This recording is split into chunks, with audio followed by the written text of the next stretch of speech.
Chosen one, understand that the persistent resistance you have faced was never random bad luck, but a coordinated campaign, because warlocks connected to this Eastern Star are gangstalking you because they can't beat you on any level of spiritual or physical merit. Your ability to remain standing and moving forward while being targeted by such a dedicated force is a direct reinstatement of your divine authority, confirming that no amount of secret coordination can defeat a chosen soul who stands under a cover they simply cannot see. You deserve to stop second-guessing yourself. You deserve to stop wondering if you were imagining it. So let's get specific about who these people are and how they operate, because clarity is the first thing they tried to take from you. This is an organized network. On the surface, members of this network present as respectable, community-connected people with social status and institutional standing.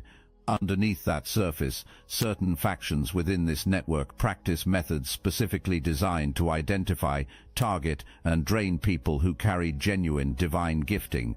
The Eastern Star is the feminine arm of a Masonic order. Within certain left-hand factions of that structure, members are trained to recognize the frequency of a divinely assigned person, the particular light that comes off someone who was born with real spiritual gifts.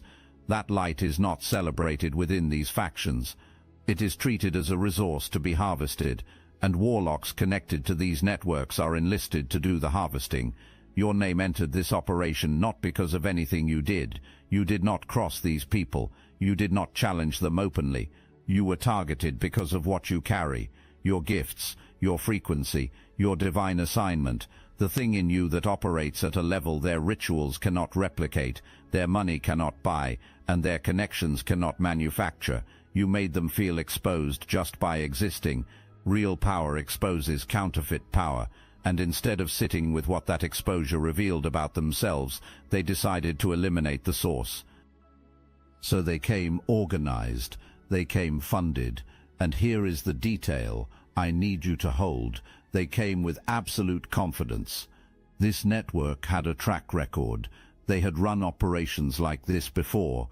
They had broken down targets who could not see the attack coming.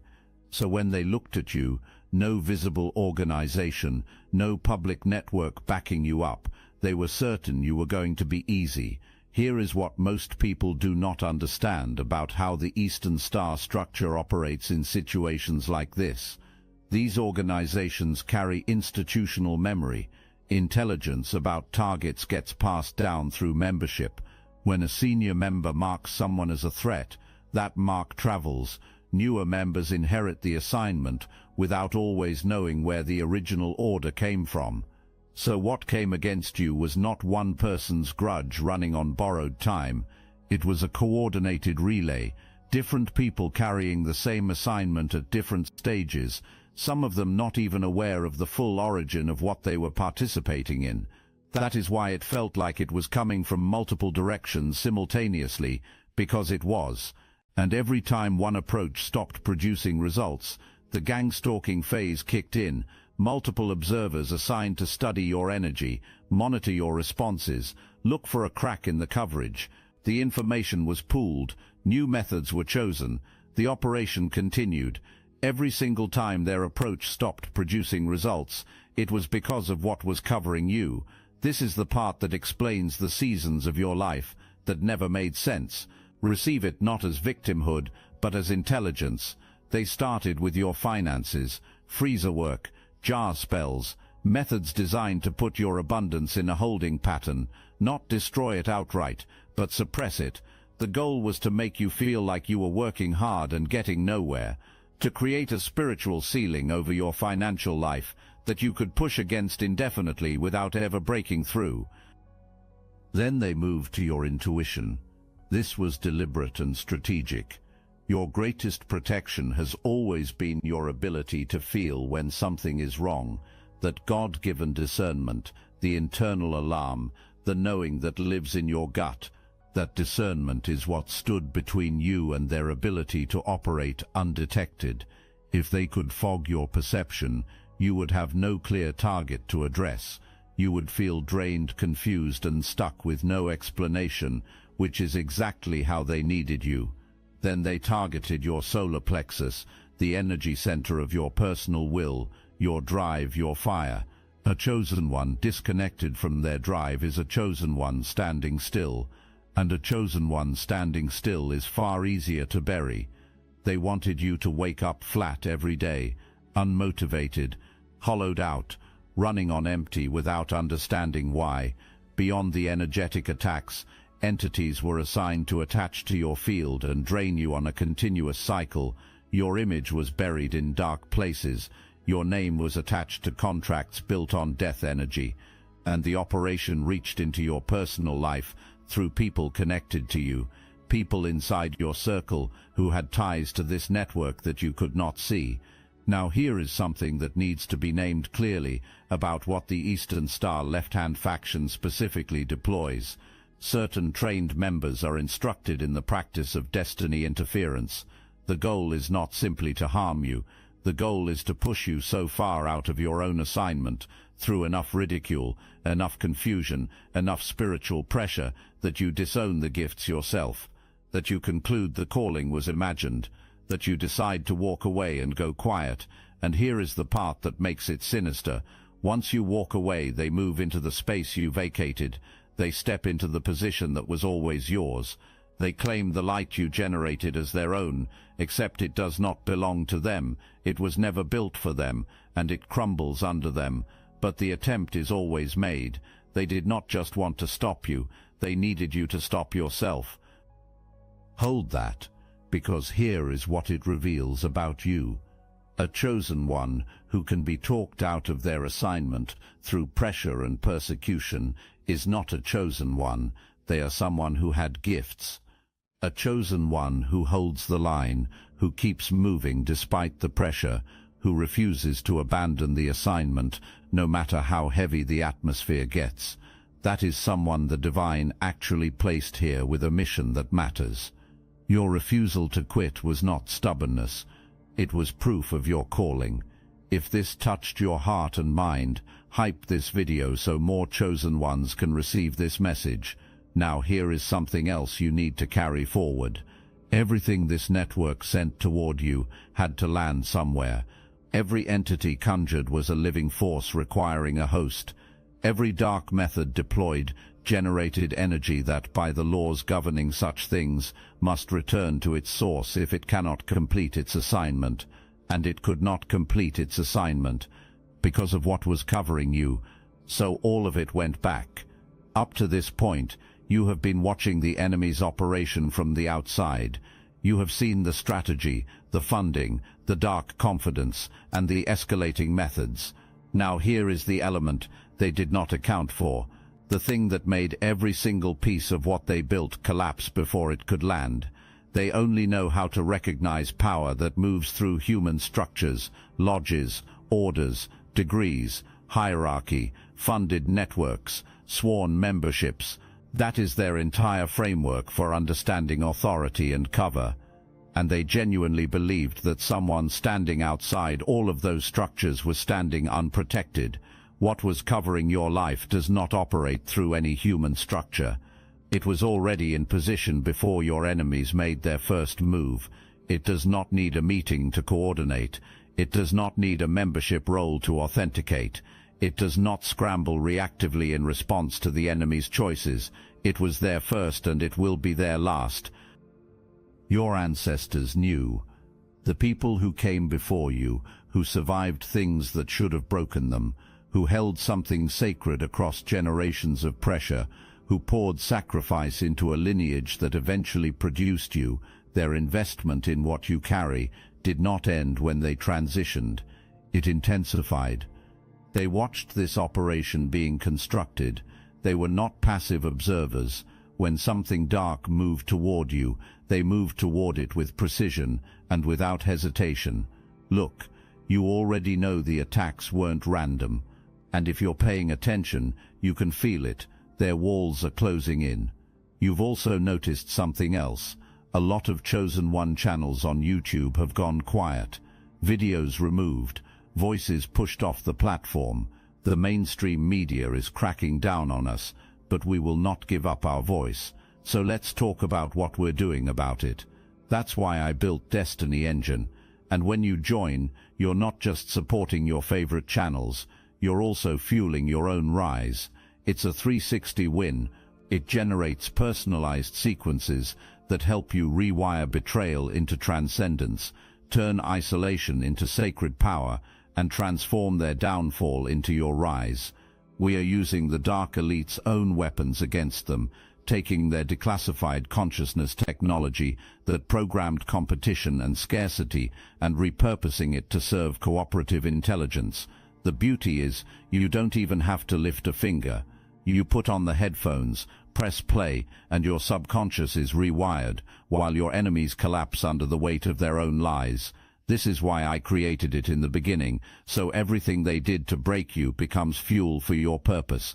The collective upgrade is underway. Start your Destiny Engine for $7 today and watch divine justice accelerate in your life. Link in the description. And here is the governing principle that your enemies fundamentally must understood. Warlocks and Eastern Star operatives work on borrowed power. Everything they do spiritually depends on maintaining active agreements with the forces they serve. Those forces do not provide their services freely. There is a price. As long as an operation produces results, the price gets covered by the fruits of that operation. But when an operation hits a divine covering, it cannot penetrate. When it produces nothing, the price still comes due, and it comes out of the one who initiated the contract. Your divine endowment carries no such condition. You did not borrow your gifts. You did not sign anything to access your calling. You did not trade something precious to receive your covering. It is permanently yours. It does not expire when circumstances are hard. It does not get renegotiated when one method fails and another is tried. That asymmetry was always in your favor. Borrowed power has an expiration. Permanent divine endowment does not. The longer their operation ran, the more of their contracted power they burned through trying to penetrate something that was never going to give way. They were depleting themselves while believing they were depleting you. And when you survived their first wave, when the gifts kept operating, when you kept moving, it did not just protect you, it sent a tremor through the entire hierarchy. Members of the same network started asking questions. Doubt entered an organization built on the promise that their methods work. Allies became cautious observers. The internal fracturing began before the external collapse was visible. Your survival was not just personal. It destabilized the entire structure that came against you. Here is where your enemies made their second and most fatal mistake, and it grew directly out of the first. When you did not fall, they did not recalibrate. They did not step back and ask what they were missing. They did not entertain the possibility that they had fundamentally misjudged the target. Instead, what had started as a strategic operation became something they could not control. It became an obsession. The failure to break you made breaking you the entire point. It consumed them completely. They started monitoring you from every available angle, adjusting their methods in real time, sending more people into the surveillance phase, pooling intelligence about your movements and your energy, and every time they saw you still standing, still building, still operating in your purpose, it drove the compulsion deeper. Here is what you need to understand about the gangstalking specifically. The word sounds extreme, but the mechanism is straightforward. When an operation is failing, the network shifts from attacking to watching.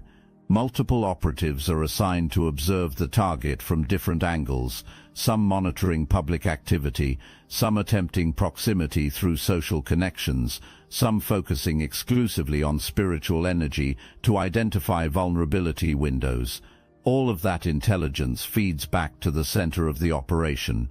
You felt it as a general unease, the sense that certain people in your orbit appeared too conveniently, the suspicion that private information was reaching people it had no business reaching, the feeling of being studied rather than simply seen. That was not paranoia. That was your partially intact discernment, accurately perceiving a real operation. and the fact that you could feel it enraged them further. A target who can sense the gangstalking is a target whose intuition has not been fully neutralized, which meant their attack on your discernment had not worked the way they planned. Do you see the cycle that was running? Every failure drove a harder push. Every harder push hit the divine covering and failed. Every failure deepened the obsession, and the obsession opened a door that should never have been opened. A person consumed by obsession toward a divinely covered target does not remain in control of their own faculties for long. The entities they conjured and sent toward you, entities that returned without completing their assignment, needed a host. The path of least resistance for a displaced entity is always back toward the one who opened the door in the first place, the one who already had the invitation extended. The thing sent to possess you came home, to them. What looks from the outside like someone falling apart, the erratic behavior, the escalating desperation, the inability to think clearly, or sleep, or function with the composure they once projected, is what possession actually looks like in a person who thought they were in control of forces they were never equipped to manage. The tide turned, not loudly, not visibly at first, but in the spiritual structure of what was happening.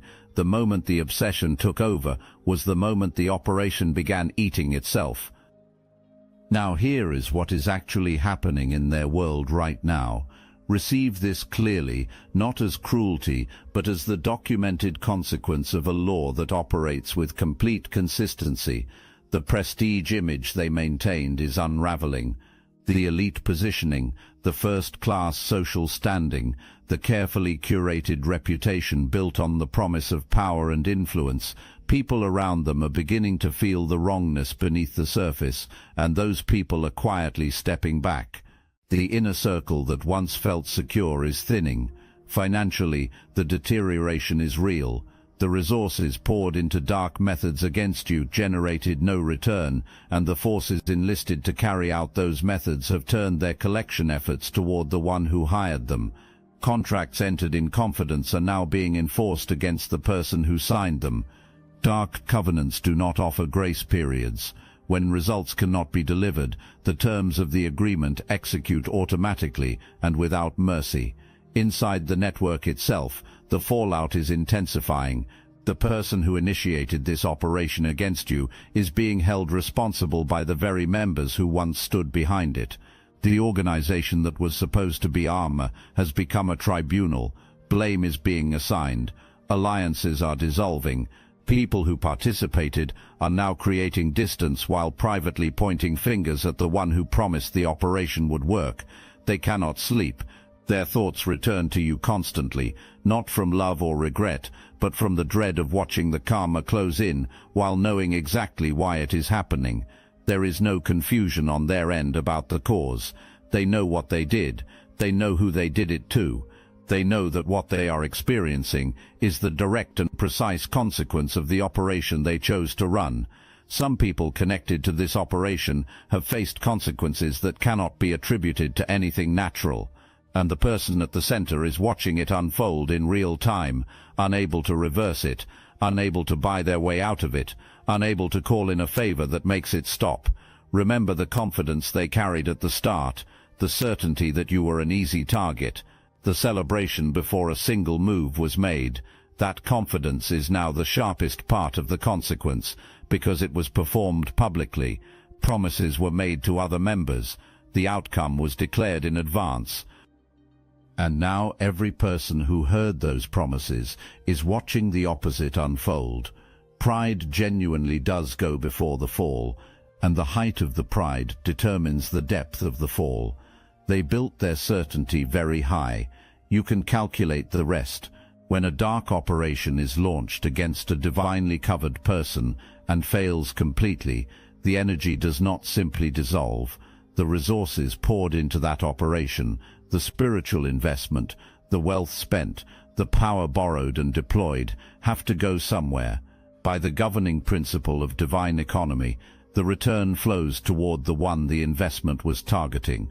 What they tried to drain from you comes back amplified. What they tried to freeze comes back multiplied. The gifts they worked to suppress are being restored at a level that exceeds what was present before the suppression began, and the destiny they tried to swap, it is intact. It has always been intact.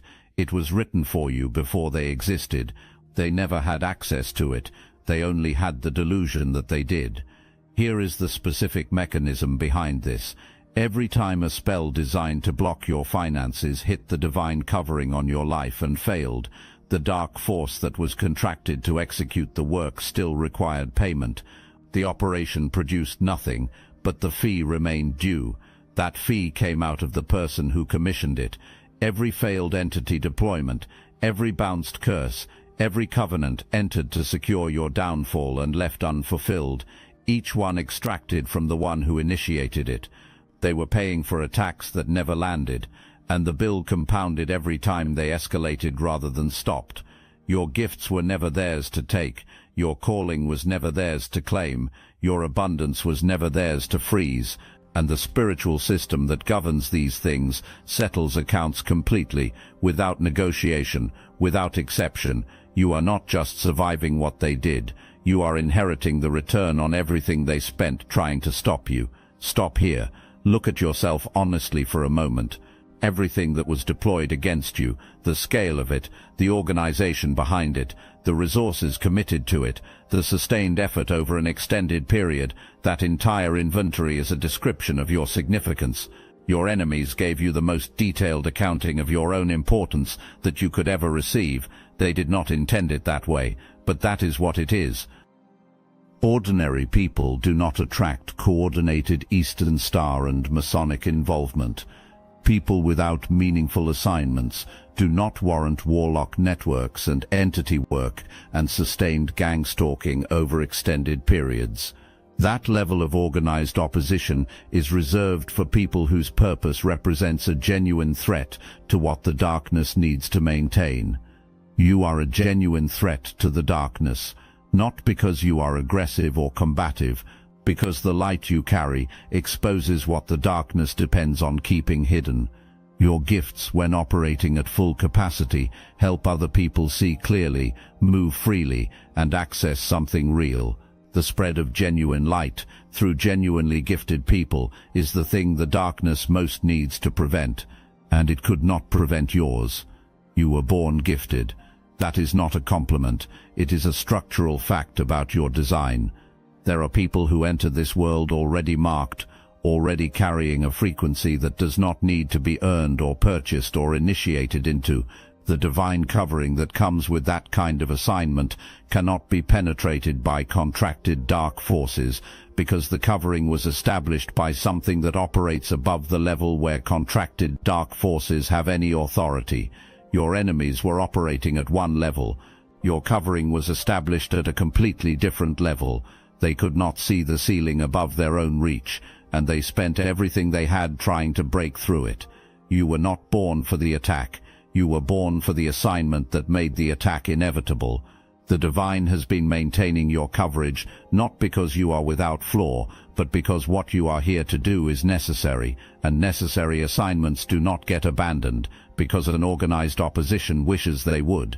Here is something specific that this network stole from you, something you may not have fully realized was taken, your trust in your own mind, not confidence in the shallow sense, your foundational conviction that what you think, what you speak, what you direct your energy toward, it creates outcomes. It bends reality in the direction of deliberate intention. That conviction was one of their primary targets. Because a chosen one who fully believes in their own capacity to shape their reality and who moves with the expectation of divine backing is essentially unstoppable, and they knew it. One of the methods deployed against you was a thought environment, an artificially created mental atmosphere designed to feel like your own inner voice, but was not intrusive thoughts that were not organic, recurring doubts that did not originate from your actual experience, impulses to abandon the assignment that felt like internal reasoning but were externally placed. The goal was to use your own mind as the weapon against you, to get you to participate in your own suppression without ever knowing you were doing so. Reclaiming full governance of your mind is not optional going forward. It is the primary work. Every thought that declares the door permanently closed, audit it. Every belief that positions you as behind, as too damaged, as someone who missed the window, challenge it directly with what you now know to be true. Every internal voice carrying the frequency of your enemies, remove it with intention and replace it with declaration. Speak what you are building out loud. Move toward it. Take action that is consistent with the life you are meant to have, not because circumstances are already perfect, but because you are covered, and covered people are permitted to move with expectation. The moment you reclaim full control of your thought life, you cut off one of the primary access points this network was using against you. You also activate the most powerful creation force available to a divinely assigned person, the combination of clear intention, spoken declaration, and purposeful action. They tried to make you think yourself into defeat, think yourself into your golden era instead, deliberately, consistently, without apology. Your life going forward does not look like someone checking over their shoulder waiting for another attack. That posture belongs to people who do not know what they are covered by. You know now, and knowledge changes the posture completely. The most activated protection available to you is walking fully in your assignment. The covering on your life operates with particular intensity around the mission you were placed here to carry. The more aligned you are with that mission, the more impenetrable the covering becomes. Not because the path gets easier, but because you are moving with the current of what was written for you. Opposition that runs against that current destroys itself in the attempt. There is a spiritual restraining order on the people who came against you. The access they previously had to your energy, your orbit, your space, it has been revoked. Not because you are hiding, because the jurisdiction over your life does not belong to them, has never belonged to them, and that boundary has now been formally enforced at a level they cannot appeal. Gangstalking loses its functional power the moment you understand exactly what it is. The psychological component of the operation depends entirely on you not knowing. It depends on you dismissing your own perceptions. It depends on you translating coordinated interference into a series of disconnected bad luck events. The moment you see it clearly, the moment you name it accurately and stop absorbing it as personal failure, the confusion-based element of the attack collapses completely. You cannot be gaslit by an operation you have already identified. You cannot be disoriented by a strategy you have already mapped. Your clarity is their defeat. Your settled certainty about who you are and what covers you is the one thing they most needed to destroy, and the one thing they never managed to touch. Everything built against you is dismantling. The coverage you carry does not take breaks. It does not weaken under pressure. It does not get renegotiated when new methods are tried. It holds, as you have already proven by being exactly where you are right now. Here is something worth receiving, something that was happening alongside everything you were enduring. Other chosen ones were watching you, not the network monitoring you with hostile intent. Other people who have felt the same invisible organized pressure, people who have experienced the same suppression without the language to describe it. People who have been questioning their own perception for extended periods, wondering why they could not break through, sensing something deliberate behind the resistance they were facing. Your continuation of your purpose, your refusal to go quiet, to abandon the assignment, to let the pressure silence what you were placed here to carry, has been a message to every person in that position. It is possible to come through this. It is possible to emerge on the other side, not broken, but clarified, not diminished, but amplified, not paralyzed, but sovereign. The gang-stalking strategy depends on isolation, making the target feel so surrounded, so constantly interfered with, so energetically compromised, that pulling away from connection seems like the only safe option. An isolated chosen one is easier to affect and easier to silence. That was the design of the surveillance pressure you felt. What the network did not account for is that your refusal to shrink was simultaneously building outreach. Every time you kept showing up despite the atmospheric pressure, you were visible to the people who needed to see that visibility. Every time you operated in your gifts despite active suppression efforts, you were reaching people this network needed you to never reach. The isolation strategy backfired. Your reach extended while their operation contracted. You did not go through what you went through, only for your own elevation. The authority that comes from having survived organized dark opposition and standing on the other side with gifts intact, calling intact, fire intact. That authority is what makes your assignment credible to the people who need to receive from you. You are not speaking from theory, you are speaking from proof. The people meant to receive from you already feel you coming, the path is clearing, the resources are moving into position, move toward what is opening. The Gangstalking was never a sign of their strength, it was always a sign of their failure. Every reassigned operative was an admission that the previous approach did not work. Every new angle of surveillance was an acknowledgement that the coverage they could not explain was still holding. Every escalation was desperation wearing the costume of strategy. They stalked you because they could not beat you. That is the complete sentence. That is the entire explanation. The Eastern Star network that backed this operation is watching its member deteriorate. The Warlocks who provided the contracted dark methods are now subject to the return of everything deployed without a completed assignment.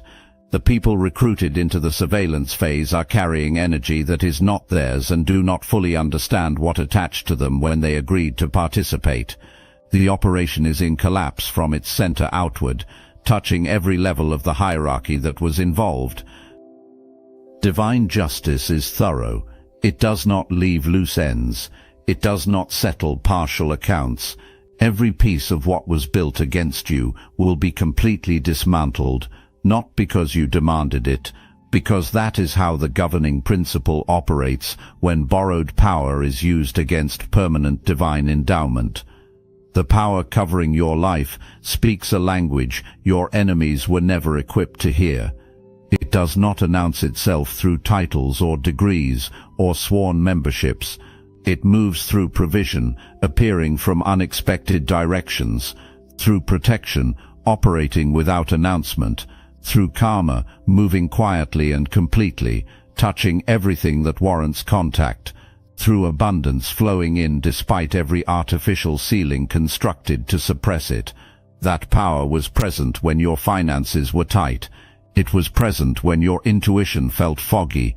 It was present when opposition seemed to come from every direction at once. It was present when you were standing in what looked, from every external angle, like complete isolation. You were never alone. You were covered. You were backed. You were held by forces your enemies could not see, could not penetrate, and could not override. And the operation built with absolute confidence to break you open, broke them open instead. What they wanted for you is what they have.